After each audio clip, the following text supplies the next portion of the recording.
Let's talk the next game. Number 4 Alabama versus number 1 UConn. Alabama necessarily isn't a Cinderella story. Obviously ranked number 4, but would a lot of people think they would be here one game away from the championship? Yeah, some people had them, but not many. Well, actually, not many because the percentages weren't 14%. But I would say at least, and this is actually, I don't know because I didn't look this up. I didn't know I was going to bring this up. So I'm actually going to throw a ballpark. I'll figure out later if I'm right or wrong. How many had Alabama going to the Final Four?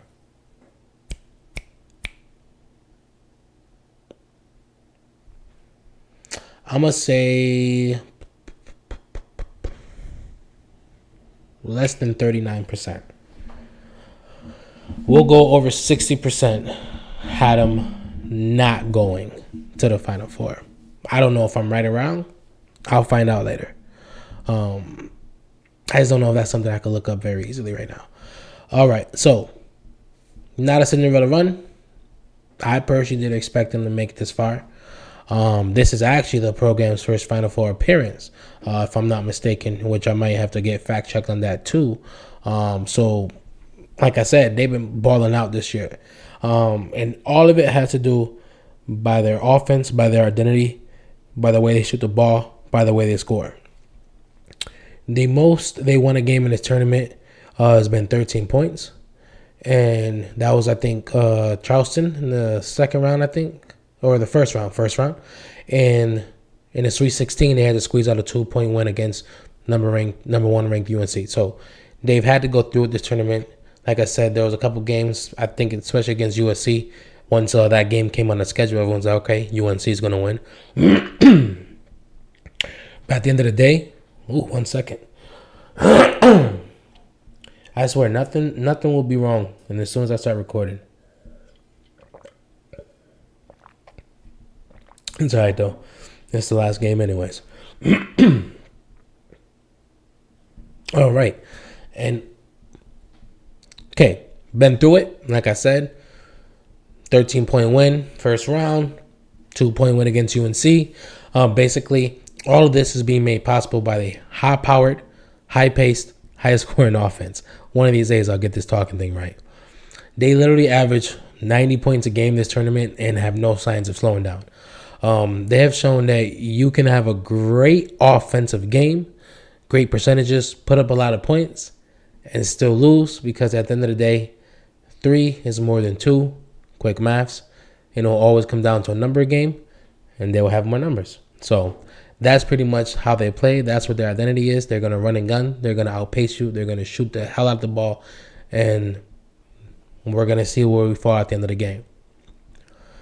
If you didn't know, Mark Sears is the main guy on this team. And once he gets going, when he goes driving and when he goes shooting from the perimeter, it pretty much is going to be hard to stop him. And the whole team will feed off of it. It's going to be hard to stop them as a team. They're not afraid to shoot it from deep. It will literally keep raining all day, whether or not they're open or not. There's a lot of games, a lot of shots that I watched in these last few games where it's like, damn, they're just shooting. But you know what it is, shooter shoots. To make the final game, obviously, we're going to have to see a hell of a game from Mark Sears. We got a hell of a second half in the last game to get us to this next round. And obviously, as well as players like Jaren Stevenson, who can definitely shoot from deep as well, and Grant Nelson, who can score and rebound down low. We definitely going to need a hell of a showing from both of them. And we're definitely going to need the whole team to pretty much score great percentages or score with great percentages offensively, knowing who they're facing this round. I don't know what the hell is happening today. All right. Defensively is definitely where they find themselves struggling at times. The issue with being the highest scoring team and having that pace that they have is pushing at such a fast pace tend to give you a lot of other possessions that normally wouldn't be had for teams. And like I said, teams will still have good games, still score a lot, still put up a lot of points. But at the end of the day, they're just getting outscored because Alabama's shooting threes. And pretty much, while sometimes the defense I do feel might be a little out of hands, at this point it's worked so far for them in this tournament. So definitely see how it's going to work against this next game, facing off against number one UConn. Number one UConn has been extremely impressive so far. Just watching that last round and that 30-0 run against Illinois, that honestly just felt wrong. It was straight diabolical. They were methodical. They were thorough. It was just, I loved it as a fan, but it was just crazy because I was like, at what point is it? At what point is it going to end? First half was obviously a little bit closer, but they were just dominant from the get-go, from the jump ball. And honestly, they have been dominant from the jump ball from the first round of the tournament. I think the most popular and interesting fact at this point of the tournament about UConn is so far, the 23 seconds in the start of the game where San Diego State scored first is the only 23 seconds that they have actually trailed at any point in this tournament so far. The crazy thing is, like, they actually didn't have a great shooting game last round against Illinois, and they still somehow walloped the 30-0 run into their face and won the game by 25. Shooting horribly, I might add. So that just lets you know they can do a lot of things. They can score in the post, and obviously they defend very well. So definitely will say this tournament, they're impressive with pretty much all their team in double digits at this point. They pretty much score everywhere in the court. A lot of players do everything, but it obviously starts on the back of Donovan Clingan. Watching him in this tournament so far, just the force he's been, the way those blocks sound coming off the backboard, just how easy he makes it look. Both sides of the floor, he's been dominant so far in this tournament. He's averaging 16, 10, and 3.5. That's 10 rebounds, 3.5 blocks. Obviously 16 points. 67% shooting, and that's literally only 2-pointers. I don't think he's taken, I think he may have taken 1 3, and he didn't hit it, but yeah. So literally the rest of them are on the block, getting his work in. Like I said, he's not close to the sole provider, though. This whole team averages double digits throughout the season, and they know how to find the ball and get the open man anywhere they need to get it. So other players that came through this tournament obviously are great contributors on this team. Pretty much Tristan Newton. He's aggressive. He drives the ball. He's efficient. Cam Spencer can shoot the hell out the ball. He's going to hurt you from outside if you give him the chance. Alex Caravan definitely can shoot as well, but you let him get going downhill, let him get free in the glass on the defense, he's going to be a problem to stop as well. I think they even had I don't want to say great because like the stats don't show great, but just from what I've seen, every time something crucial was needed, he seemed to be the one to get it if it wasn't coming from the starters, and that's Hassan Diarra. I think he's having a great tournament because he's coming off the bench, and I think he's making substantial contributions. The reason why I say great is a little bit hard to figure out if that's the word to use is because the stats are 7.5 points, 2.5 rebounds, 2.5 assists. But the last 2 games, he got double-digit scoring, so I think just coming off the bench, he has been that one guy who can do what he needs to do. Obviously, they've been able to play some garbage time, but like I said, just watching the game, I feel like I see his name come up on a crucial rebound or a crucial drive to the basket. When they need a point, kind of early on when they kind of take their starters out.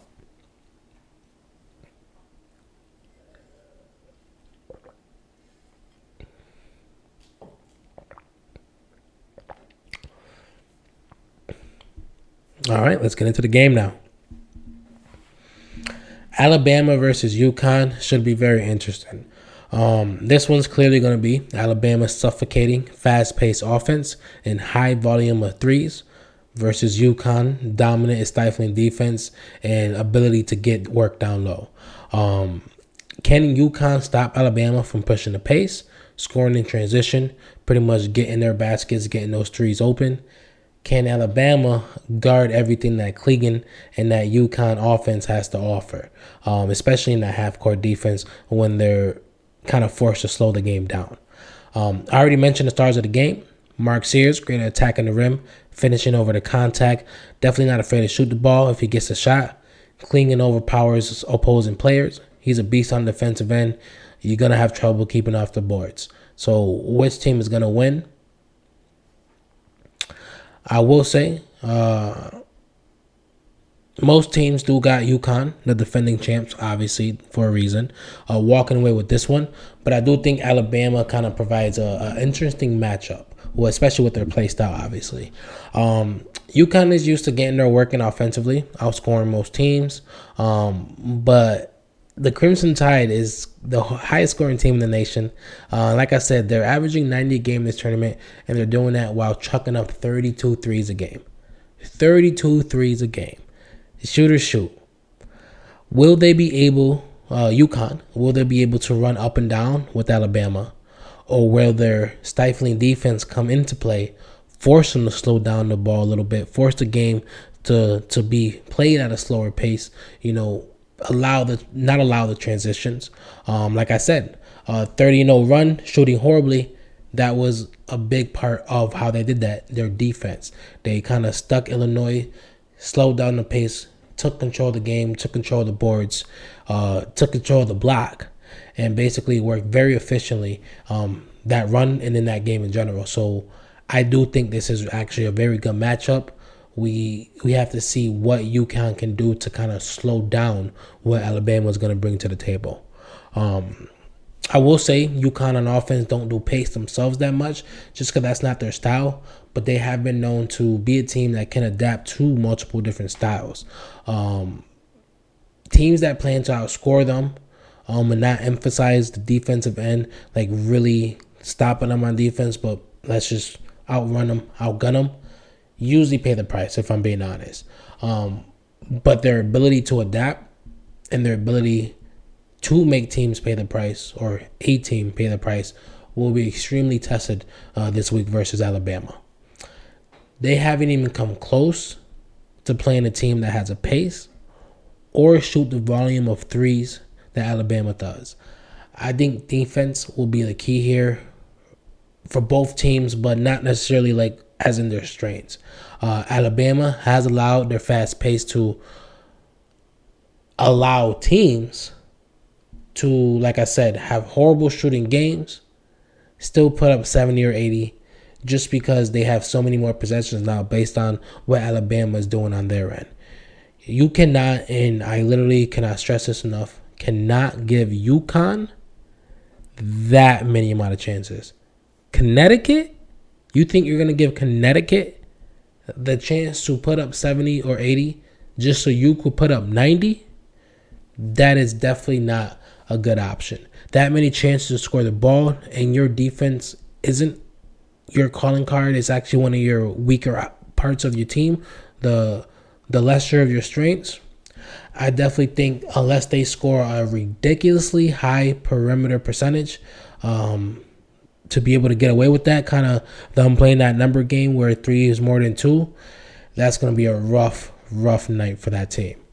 I think UConn's defense will definitely overtake the game, stifle Alabama's pace and their shooting.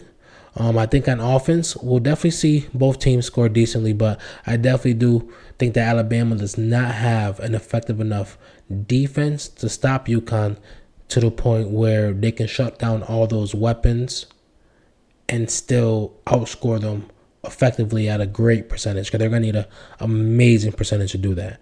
I definitely think on offense and defense, UConn is going to be too much for the Crimson Tide. I got UConn advancing to the final game.